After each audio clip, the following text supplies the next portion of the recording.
Alrighty, welcome back everyone. We just talked about all of the different sleepers that I have going into the 2025 season, and now it's time for a couple of superlatives. And Anthony, you just gave me a great idea. Maybe I'll do a whole segment doing quarterback, running back, tight end, all of that stuff. Maybe tomorrow, honestly, if I'm being honest, because that is a great idea kind of going into all these positions. I didn't quite go in that deep, so definitely something I want to get into a little bit more detail. Don't want to answer just right off the bat and miss the mark a little bit on this one. So definitely be on the lookout for that tomorrow. We'll go into a little bit more detail on all the different groups throughout this country. But overall, let's get into kind of some overarching superlatives in this one, and definitely going to be an interesting thing to watch. And I will get into that one team to watch in each conference once I get to Florida State on this list. But let's go ahead and jump in here, and let's start with the game of the year as I see it. I think it was Georgia at Alabama. I think this was the most incredible, most weird, and most all over the place game that we had this entire year, and a lot of it did have to do with the storylines that we had going in. When you had the overarching storyline of Kirby Smart versus Bama, and then you have Nick Saban getting out the door, and you're thinking maybe Georgia can finally turn the corner in this game. Maybe Georgia can be the team that takes over kind of that Bama realm. When you talk about the future of the SEC, this was probably going to be the moment. And Alabama found a way to win that game. I think when you look back at the first quarter of that game, it might have been as good of football as anyone played this entire year other than Ohio State, if I'm being totally honest, because Alabama in that first quarter looked like a team that could win a national title, looked like a team that was going to be impossible to stop that entire day, and they were really hard to stop early in that game. There's no doubt about that. Went up 28-0, went up 30-7 going into halftime, and then Georgia just found a way to battle back. They battled back every single second throughout the season, and especially in that game, did an incredible job. Bounced back at a huge play to Dylan Bell, to match that game, and then Ryan Williams made the play of the year as far as I'm concerned. So I would lean towards this game as the game of the year. I think it had all the majesty that you want. It had some of that rivalry feel that you really love in college football, and had just about everything you could possibly want from the game itself. It was absolutely incredible, and definitely the game that I look back on this season and say that was probably the most fun that I had watching a football game this year. The group of the year is just the freshman wide receivers, as far as I'm concerned. I didn't really know how to contextualize this, so I just went with group of the year. But overall, this freshman wide receiver class was special in every sense of the word. Obviously, Jeremiah Smith and Ryan Williams made the headlines, and they very well should have, because they're absolute freaks of nature. But you talk about TJ Moore over at Clemson, played a great game against Texas in the CFP. Ryan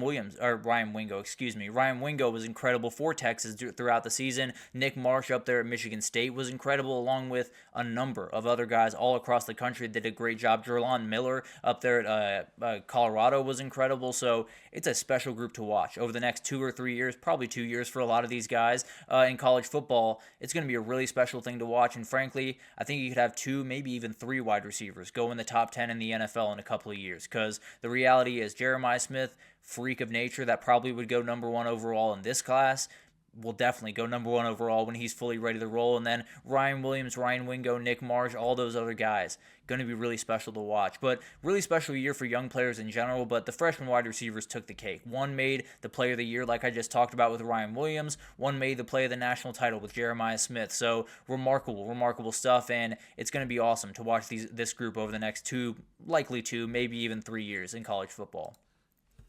The surprise of the year is the Arizona Sun Devils. I think when you look at Arizona State this past season, it was incredible to watch this team, and it was a team that I'll look back at my rankings. I think I probably had them 15th or 16th in the Big 12 going into this year, and everyone else did it as well. Had them 16th going into the year, and you look forward to 2025.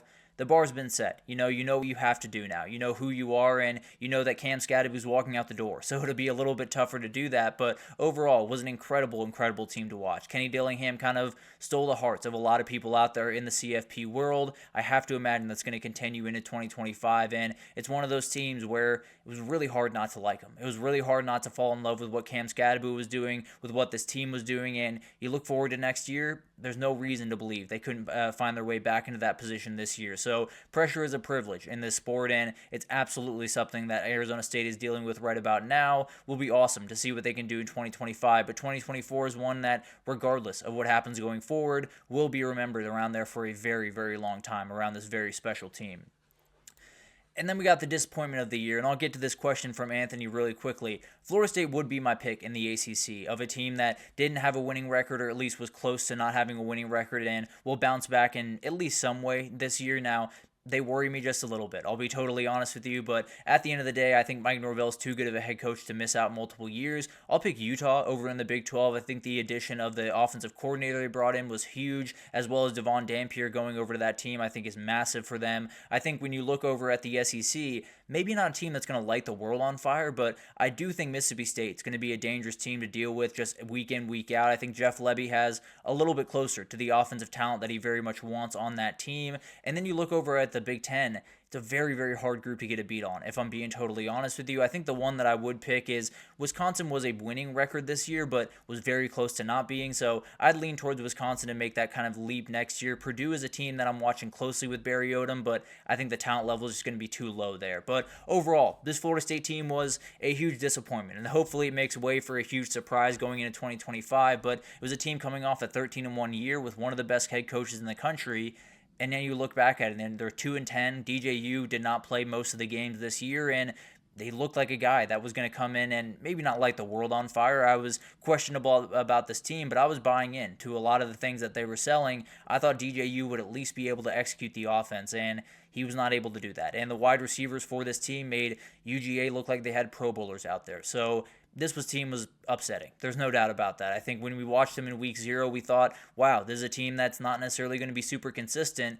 Turns out they very much were. It was just consistently bad. So very disappointing season for Florida State. And you look forward, if they miss the mark again in 2025, they will be looking for a new head coach at the end of next year. The conference of the year, and no, I'm not talking about the best conference. It is the Big 12. As far as I'm concerned, this was the most entertaining, most all over the place, most college football conference, if you will, in this year, because you had multiple finishes that were on the very last play, including this one that I think kind of sealed Travis Hunter's fate as the Heisman winner. You did have the Heisman winner in this group, and another guy that ended in the top 10 with Shedeur Sanders was an incredible show up there in Boulder the entire year. You had the Hail Mary to force overtime, and then Travis Hunter makes one of the plays of the year for Colorado. But overall, I think it was incredible to watch all of these teams go at it. Arizona State was a team that no one picked going into the year. Same thing with BYU. Same thing with a lot of teams in the Big 12. And a lot of people picked Utah. A lot of people picked Oklahoma State. Both of them were downright terrible. Oklahoma State's another team that could bounce back in 2025. But overall, this conference was just weird. It was college football. It was exactly what you wanted it to be. Arizona State definitely deserves some more respect, and overall, I think this conference in general deserved a little bit more respect in the rankings throughout the year. I think BYU is a little bit better of a team than they gave him credit for at the end of the year, but overall, understand where they were coming from. It was an awesome conference to watch. From the start to finish, it was incredible, and it was one of those years where, yes, a lot of the energy was in the SEC, in the Big Ten, and those were the teams that ended up kind of dominating the year, especially in the Big Ten, but when you talk about conference of the year, it's the one that gives you the most memories, it's the one that gives you the most college football feel, and it was definitely the Big 12 this year. And then coaching staff of the year, I fought myself really hard on this one, and you can make a very, very good argument for what Notre Dame this year because they didn't quite have the talent level of what Ohio State had. Let's just be totally honest. But overall, what they did this year at Ohio State was downright incredible. Jim Knowles came in to fix this defense, and he very much did. It was the best defense in the country. And then you brought in Chip Kelly to take the pressure off Ryan Day. He did that in a huge way and developed these guys into very, very dangerous players. And you look at this offense, it was far from perfect throughout this year. In the last 4 games, it was pretty close to perfect. It was absolutely, it was absolutely incredible to watch, and these two coordinators that you brought in to be stabilizing forces, to be big-time developers, to be guys that puts you in positions to win, they did exactly that. So the talent gets you close. There's no doubt about that. Talent gets you about as close as you can possibly get. The position you get in to make that run, the position you get in to win a national title is done by execution, it's done by coaching, it's done by scheming guys open. That's exactly what this group did. It was a very, very interesting job where you had to win a national title. I think that's the other piece of this where you had a group walking into this year that knew what the assignment was, knew that if you didn't win a national title, there was going to be people that talked about this as a failure, and there's still people that are talking about this as a failure because you didn't beat Michigan. So that's the reality of that job, and especially in 2025 or 2024, that was the reality of this job because it was a title or bust year, plain and simple. It was a year where if you did not win the national title, you were going to be talked about in a certain way. So this coaching staff did an incredible job, kind of of keeping their heads about them, making sure that they elevated at the right moment and made their team the most scary team in the country at the very end of the year. So overall, I would give them the slight lean over Notre Dame. I think it's about as close as you could possibly imagine between those two groups, especially because of the coordinators that were downright special in. We'll talk about Al Golden tomorrow because he is on the way out of Notre Dame towards Cincinnati. Something we'll talk about tomorrow. Definitely a very interesting development. But